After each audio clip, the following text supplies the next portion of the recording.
तो इसी के साथ एक और वर्ल्ड कप एनालिसिस जिसका नाम है, टीम का नाम बेल्जियम, उसके हम लोग आज एनालिसिस करेंगे कि उनका वर्ल्ड कप में कैसा क्या रहने वाला है। 2022 के वर्ल्ड कप में इनके प्लेयर्स को गोल्डन जनरेशन ऑफ बेल्जियम कहा गया था और ग्रुप स्टेज से भी बाहर नहीं निकल पाए थे। इस बार थोड़ा अंडरडॉग का टैग लेके आ रहे हैं प्लेयर, इनके बड़े बड़े क्लब में खेलते हैं। ईडन हैजार्ड जो है रिटायर हो चुके हैं, तो टीम में एक बेहतरीन राइट विंगर की कमी है। बट कहीं ना कहीं अगर आप मिडफील्ड देख लो, गोलकीपर देख लो या लेफ्ट विंग देख लो, तो वो स्टैक्ड है अभी भी। बट एक प्रॉपर स्ट्राइकर की कमी है या कैम की कमी है राइट विंगर की, उसकी हम आज इस एनालिसिस में बात करते हैं। तो पहले तो मतलब मैं ये पूछूंगा तुमसे कि क्या लगता है मतलब इस टीम को देख के बेल्जियम के बारे में। ना पहली चीज तो भाई वही है जो तुमने भी मतलब शुरुआत की वहां से। जैसे हम लोग एक मतलब एक एनवायरनमेंट उस तरह का कह सकते हैं कि बना हुआ है कि अब इस हम्म, टीम से आप वर्ल्ड कप जीतने की तो उम्मीद नहीं कर रहे हैं इस साल। आप बस शायद हम्म, 2018 और 22 के जो वर्ल्ड कप खेले गए थे वहां पे हमें बेल्जियम से ज्यादा बेटर उम्मीद थी एज कम्पेयर टू अभी का जो वर्ल्ड कप आ रहा है। अगर आप उसकी बात करते हैं तो थोड़ा सा मतलब ये भी रहा है कि कुछ बड़े नाम जो हैं उनका भी क्या बोलते हैं जाना हुआ है। और फिर थोड़ा सा ये है कि चेंज हुआ है, लेकिन मुझे ये लगता है कि इस साल के मतलब पिछले वर्ल्ड कप के कंपेयर में इस साल इनके ऊपर ना प्रेशर कम हुआ है, क्योंकि इनसे उम्मीदें नहीं है किसी को, क्योंकि आप अंडरडॉग खेल रहे हैं और आपके पास एक मौका रहता है। अंडरडॉग जब आप होते हैं आप मतलब सरप्राइज कर सकते हैं। और ऐसा भी नहीं है कि बेल्जियम कोई मतलब छोटा मोटा नाम हो, वो भी नहीं है। तो एक मौका तो है इनके पास। जी हाँ, मौका बिल्कुल है। और कहीं ना कहीं अगर आप देखें तो जो इनके प्लेयर्स हैं वो उस फॉर्म से भी नहीं आ रहे, तो ये बड़ा अच्छी बात हो जाती है कि प्लेयरों से बिल्कुल भी किसी को उम्मीदें नहीं है। चाहे आप लुकाकू की बात करें जिन्होंने इंटर मिलान से मतलब ट्रांसफर लिया था नापोली में, उनका भी कुछ खासा सीजन रहा नहीं है। डी ब्रून आधे सीजन इंजर्ड रहे हैं, ठीक है। हम्म, और अगर हम बात करें तो 2026 के फीफा वर्ल्ड कप में इनको इजिप्ट, ईरान और न्यूजीलैंड के साथ मुकाबला होना है। ठीक है, यही मैं सर्च करने लगा था। तो अगर हम्म, आपको ग्रुप स्टेज से निकलना है तो आपको इजिप्ट, ईरान और न्यूजीलैंड को हराना होगा। तो बेल्जियम से तो मैं कहूंगा कि ईरान और न्यूजीलैंड को तो आप आराम से हरा सकते हैं। और इजिप्ट भी अगर आप मो साला और उमर मार्मूश को साइड रखते हैं तो उसमें भी ज्यादा कोई बड़े नाम नहीं है। तो कहीं ना कहीं एक इजी हम्म, ग्रुप मिला है बेल्जियम को, जो कहीं ना कहीं बेल्जियम चाहती भी होगी पिछले साल के कंपैरिजन में, क्योंकि पिछले वर्ल्ड कप की अगर आप बात करें तो वो गोल्डन जनरेशन जो थी वो ग्रुप स्टेज से ही बाहर हुई थी, वो कोई राउंड ऑफ 16 नहीं पहुंची थी। तो इस बार इनके लिए एक अच्छी बात है कि ये वाला टैग हट जाएगा कि ग्रुप स्टेज से हम बाहर नहीं निकल पा रहे, क्योंकि इतनी आसान टीमें अगर आप न्यूजीलैंड और इजिप्ट और ईरान से नहीं निकल पा रहे हो, और ईरान का भी अभी तक तो मतलब बहुत ही मुश्किल लग रहा है, जो भी उनके यहाँ वॉर चल रही थी उस पर बाद में बात कर लेंगे, इजिप्ट बाकी हम्म, एनालिसिस में। लेकिन अभी तक के लिए तो इजिप्ट, ईरान और न्यूजीलैंड के साथ ही मुकाबला है। अगर हम की स्ट्रेंथ की बात करें तो बहुत ही अच्छा अटैक है, पेस है जेरेमी डोकू की। अगर आप चाहे बात कर ले जो मैन सिटी के लिए लेफ्ट विंग खेलते हैं, या आप ट्रोसार्ड की बात कर ले जो राइट विंग पे करते हैं, क्रूशियल मैच में उन्होंने गोल दागा था। चाहे आप सेट पीसेस की बात कर ले या बिग टूर्नामेंट में डेप्थ की बात कर ले, हर समय हर हर बार आते हैं ये लोग, हर समय क्वालिफाई करते हैं। और हर पोजीशन के लिए इनके पास एक या दो प्लेयर ऐसे हैं जो बैकअप में भी रह सकते हैं और प्ले भी कर सकते हैं। अगर हम की प्लेयर की बात करें तो मैड्रिड के कोर्टुआ हैं, ऑल्डर वीड है इंचार्ज, फ्रैंकफर्ट से शायद ये खेलते हैं, केविन डिब्रून है नेपोली के, लुकाकू नेपोली के, जेरेमी डोकू मैन सिटी के। तो यही कुछ मतलब इनके गिने चुने नाम है जिनके अराउंड टीम डिवॉल्व करती है। कोच इस बार बदले गए हैं, पिछले साल कोच रॉबर्टो मार्टिनेज थे, इस बार कोच डोमिनो टेडलासो हैं। और वर्ल्ड कप का अगर हम रिकॉर्ड बात करें तो इनकी बेस्ट फिनिश थर्ड प्लेस रही थी 2018 रशिया वर्ल्ड कप में। उसके बाद से ये थोड़ा सा स्ट्रगल वाले पे। अगर चैलेंजेस की बात करें तो इंजरी कंसर्न बहुत ज्यादा है, लुकाकू भी इंजरी से वापसी कर रहे हैं, केविन डिब्रून तो आधा सीजन खेले ही नहीं है नेपोली से, आधा क्या आधे से ज्यादा ही सीजन वो नहीं खेले हैं, बल्कि 40 साल के लुका मॉड्रिच इनसे ज्यादा मैचेस खेल गए हैं। तो वही बात है, आगे बढ़ते हैं। अटैकिंग क्वालिटी है, गोल्डन जनरेशन से शिफ्ट हो रही है टीम, और सॉलिड हम्म। डिफेंसिव स्ट्रक्चर है, और टीम की केमिस्ट्री काफी अच्छी है और पेस बहुत अच्छी है इस टीम के पास। हाँ मतलब पेस अच्छी है। विंग्स में क्या बोलते हैं आप उम्मीद कर सकते हैं कि विंगर जो है अच्छा काम करते हुए दिखे। और एक चीज और भी है जो जैसे हम लोग बात करते भी रहते हैं कि पोजीशन बेस्ड इनका थोड़ा सा गेम रहता है। अगर बेल्जियम की बात करें तो चाहते हैं गेम को मतलब कंट्रोल करना जानते हैं, मिडफील्ड जो है उस तरह से कह सकते हैं कि बेटर अब है। और ये वाला जो आप ये वाली टीम है बेल्जियम की, इससे आप उम्मीद कर सकते हैं कि काउंटर अटैक पे जो है ये टीम आपको अच्छा करती हुई दिखाई दे, क्योंकि पेस भी है जैसा आयुष ने बोला भी, ये वाली चीज तो है इनके पास। एक चीज मुझे जरूर आगे। वो एक हाँ। चीज प्लस लगता है, सबसे बड़ा जो प्लस है इस साल का वही है कि आपके हम्म। ऊपर उस तरह का कोई प्रेशर नहीं होने वाला है, क्योंकि इस बार तो आपसे बिल्कुल उम्मीदें नहीं की जा रही है। इतनी एक्सपेक्टेशंस इस थी बार तो शायद पिछले कोच साल भी तक। मतलब कोई कोच भी एज सच कोई बैकग्राउंड नहीं लेके आ रहा है कि कोच के पास भी बहुत ज्यादा एक्सपीरियंस हो या बहुत बड़े टूर्नामेंट में कोचिंग की हो। कोच भी मतलब ये एक अंडरडॉग है, टीम भी अंडरडॉग। ये बड़े एडन हैजार्ड का ये जाना इस कुछ टीम के लिए प्लेयर बहुत ऐसे बड़ा है ना कॉस्ट कि, कर गया है। हाँ। लेकिन प्रॉब्लम भी कहीं पे एक तो इनका थोड़ा इंजरी वाला भी तो है, जैसे कि मैं दिख रहा हूँ हाँ, दिख गया। जैसे इंजरी लुकाकू की कंसर्न बात बहुत करते ज्यादा हैं चल तो रहे हैं। काफी गोल है इनके नाम, लेकिन वही बात है कि प्रॉब्लम रहती है इंजरी वाली। आगे बढ़ते हैं, इनकी प्रोबेबल स्क्वाड देख लेते हैं एक बार। अगर हम बात करें तो फर्स्ट चॉइस गोलकीपर इनके थियागो कोर्टुआ रहने वाले हैं, हम्म, जो मैड्रिड के लिए खेलते हैं। अगर उनको कुछ होता है तो मैट सेल जो नॉटिंघम के लिए खेलते हैं प्रीमियर लीग में, वो रहेंगे इनके बैकअप। और थर्ड चेंज इनका कैस्टिल्स रहता है। अगर हम डिफेंडर की बात करें तो फुलहैम से खेलते हैं टिमोथी कैस्टरिंग। स्पोर्टिंग से जिन्होंने अभी मैड्रिड को सॉरी बोर्डो को हराया था, उसमें जीनो डिबाश। वाउट फेस लेस्टर सिटी से, जो अब थर्ड डिवीजन की एक टीम बन के रह गई है। जैन वर्टोगन जो बुंडेसलीगा में, थॉमस म्यूनर जो फ्रेंच लीग में, डी विंटर, मिसाइल थिएटे डी कूपर और ओजाजाई जो क्लब बुर्जे फ्रांस की लीग और जिरोना जो बुंडेसलीगा में खेलते हैं।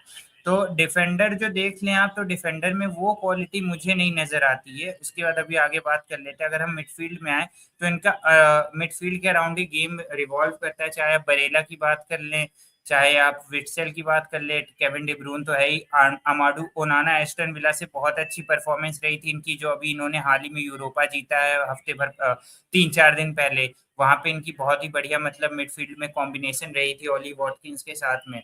वही हम अगर हम्म। फॉरवर्ड पे आए तो रोमेलो लुकाकू हैं, जेरेमी डोकू है, कारकासो हैं, डी कैटलारा की बहुत ही अंडररेटेड है मुझे। मतलब ये लुकाकू से कहीं ना कहीं ज्यादा फर्स्ट चॉइस दिखते हैं, क्योंकि लुकाकू के मिस बहुत है। लुकाकू को अगर आप टीम में खिलाओ तो आपके एक्सजी तो बढ़ जाते हैं, बट गोल्स कन्वर्ट नहीं होता। बट डी कैटलारा जो है, इनका आप चाहे पहले तो वो यंग वाला इंजरी से रिकॉर्ड बच देख गए। लो, चाहे आप एटलांटा से इनका रिकॉर्ड देख लो, हमेशा ही अच्छा करते हैं। ट्रोसार्ड आर्सेनल के लिए अच्छा कर रहे हैं, और लुइस ओपेंडा लेस्पिक के लिए, और डेन डॉकर वो भी एस्टन विला जो जीती उसमें बैकअप ऑप्शन रहे थे। तो वो सब बातें हैं, लेकिन अगर आप इस स्क्वाड को किसी को भी दिखाओ जो थोड़ा भी नॉलेज रखता हो, तो वो यही कहेगा कि डिफेंस में वो क्वालिटी नजर नहीं आती जो क्वालिटी इनके फॉरवर्ड और मिडफील्ड में है। हाँ, डिफेंस थोड़ा सा मतलब आप कह सकते हैं कि एक एवरेज डिफेंस है, और डिफेंस जब आपका अच्छा नहीं होता फिर दिक्कत भी तो आती है ना कि आप जैसे गोल तो आप कंसीड कर जाएंगे। और एक चीज हम्म। और भी रहती है, जैसे हमने एक चीज जो देखी है बेल्जियम के साथ, जैसे इनका मैच जब बड़ी टीमों के साथ पड़ जाता है, चलिए ठीक है आपने क्या बोलते हैं राउंड रॉक के मैचेस हैं, आप तो वो जीत लेंगे, ठीक है आगे बढ़ गए, हो सकता है आप 2 मैच जीत के पहुंच जाएं, इजिप्ट के सामने दिक्कत हो सकती है।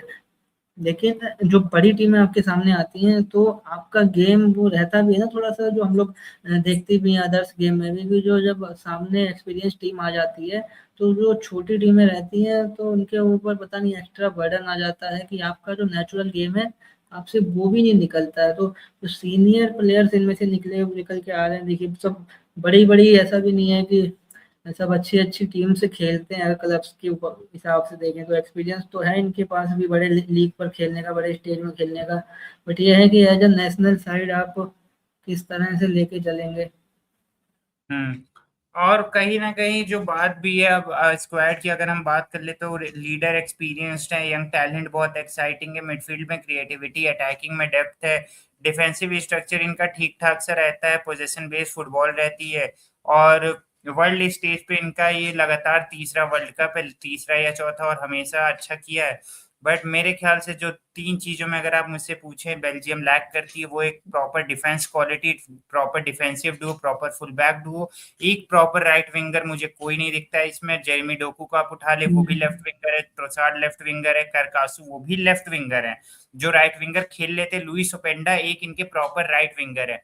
तो एडन हैजार्ड यहाँ से खेलते थे, जो चेल्सी और मैड्रिड से खेले थे, वो अब नहीं खेले, वो 2023 में रिटायरमेंट ले चुके हैं, बाय बाय कह चुके हैं फुटबॉल को। तो उनको रिप्लेस करना बहुत मुश्किल है बेल्जियम के लिए। और मुझे लगता है कि इनको जो 2 कमी खलने वाली है इस वर्ल्ड कप में, वो एक प्रॉपर राइट विंगर की कमी और एक प्रॉपर डिफेंस डुओ की कमी। हाँ ये तो वही।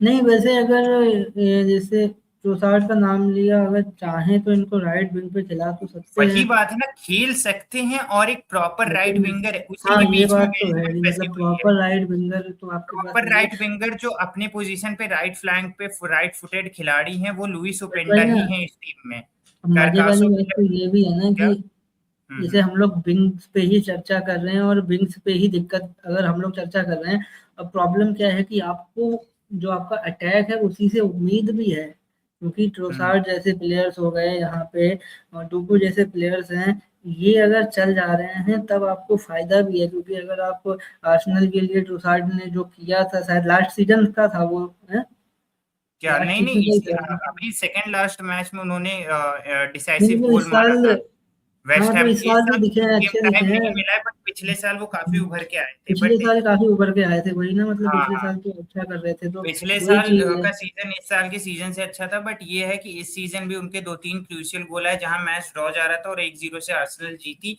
ट्रोसार्ड का वो गोल था मतलब वेस्ट हैम के मतलब खिलाफ। माइंडसेट तो उस बंदे का रहेगा ना कि एक कॉन्फिडेंस हम्म। रहेगा, एक मतलब लीग जीत के हाँ, मतलब एक टीम में लीग जीत आया के तो, आया है, सबसे बड़ी बात ये है। और एक और फाइनल अभी खेलने वाला है, तो ये चीज तो हम्म। रहेगी दिमाग में कि कॉन्फिडेंस तो रहेगा। बट वही है, जो हम लोग बात करें डिफेंस में वो चीजें दिखती नहीं है, बड़ी ताकतें सब प्लेयर्स भी देखें अगर हम लोग तो सब ऐसा लगता है कि बड़े छोटे छोटे क्लब से खेलते हैं। और खासकर यानी डिफेंस की अगर आप बात हाँ करें तो। डिफेंस की बात कर रहा हूँ मैं, वो भी वही हम्म। अटैक अटैक ही है जिनसे आप उम्मीद रख सकते हैं। मिडफील्ड ठीक अटैक ठाक और है, मिडफील्ड मिडफील्ड है, में बट डी ब्रून कितना इंजरी के बाद से खेल पाते, क्योंकि नपोली में मैंने जितने मैचेस इनके देखे, इनको हाफ टाइम या 60-65 मिनट के अराउंड या तो सब इन किया जाता है, तो सब आउट किया जाता है।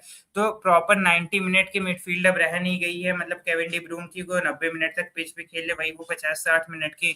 अब या तो नपोली गेम टाइम मैनेज कर रही थी, या तो वो प्लेयर ऐसा बचे ही नहीं कि वो पूरा 90 मिनट सर्वाइव कर पाए, क्योंकि उनपे जो चैलेंजेस हुए हैं, उनकी एसीएल गई थी।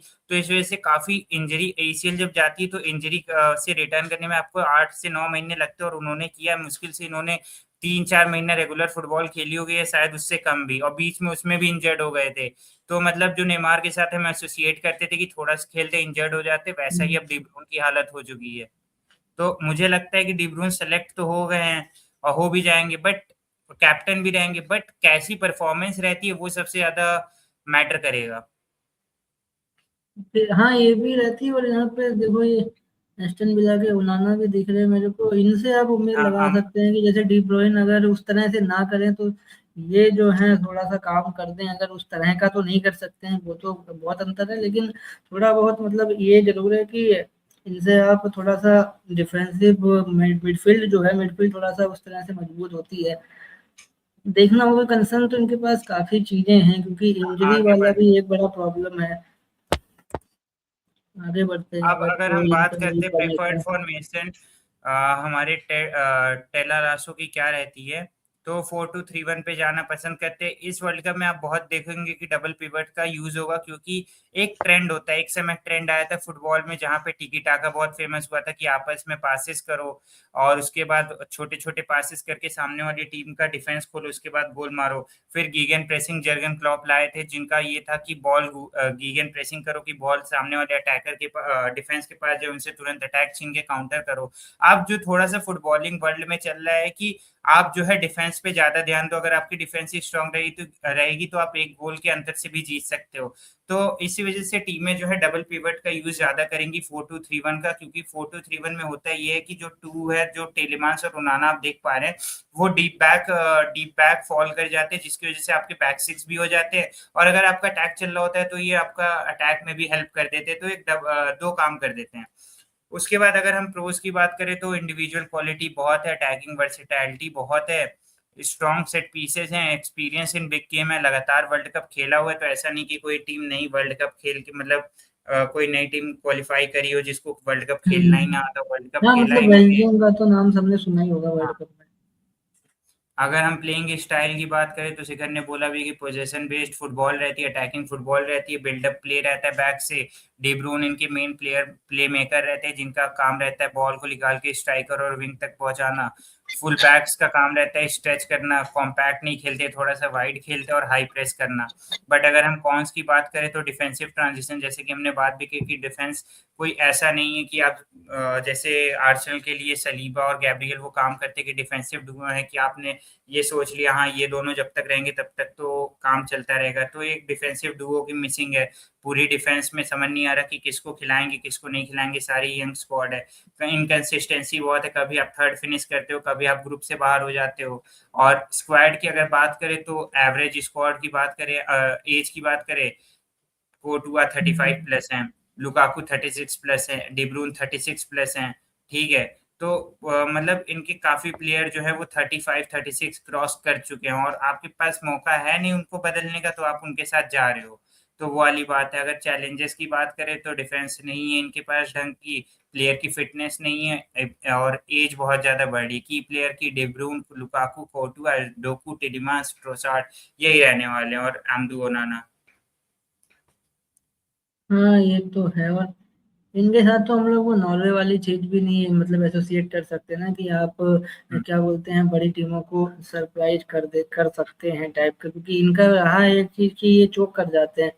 ऑलरेडी हम्म। टीम उस तरह का मतलब लेवल नहीं है बेल्जियम की फुटबॉल का। अगर आप देखें उस तरह से तो खेलते हैं, बड़े लेवल पे खेलते हैं इनके प्लेयर्स, लेकिन अ, जब आप एज अ नेशन बेल्जियम को देखेंगे तो वही एक ही वर्ल्ड कप जीतने में अभी तक नाकामयाब रही है। और इस साल का भी भाई हम लोगों की तरफ से भी वही है कि आप इनको कोई मतलब ये तो कहेंगे नहीं कि ये सेमीफाइनल छोड़ो भाई, ये टॉप 8 में भी फिनिश कर जाए तो मैं ये यही कहूंगा कि भाई फुटबॉल की नॉलेज नहीं इस है बार मेरे जो अच्छी चीज हो गई है इनके लिए वो ये हो गई है कि को। ग्रुप स्टेज आपको one of the easiest group stage मिल हाँ गया है ग्रुप आपको। स्टेज अच्छा है, आप वहां से निकल के आगे बढ़ सकते हैं। ये चीज है कि आराम आपको से, फिर आपको सेकंड कोई राउंड दिक्कत में वाली बात नहीं है। थोड़ा सा ऊपर लेवल की टीम के साथ कॉम्पिटिट करने का मौका मिलेगा। बट वहां पे ये लोग चूक कर जाते हैं ना बड़ी टीमों के खिलाफ। ये बड़ा ही मतलब इनका गेम खराब निकल के आता है। उस चीज को थोड़ा देखते हैं कि क्या सुधार पाएंगे। खत्म फिलहाल करते यही हैं। था बेल्जियम का, और आगे बढ़ते हैं और बाकी और टीमों का एनालिसिस आएगा भी, पड़ा भी हुआ है, तो आप लोग चेकआउट कर सकते हो। बने रहिए स्पोर्ट इन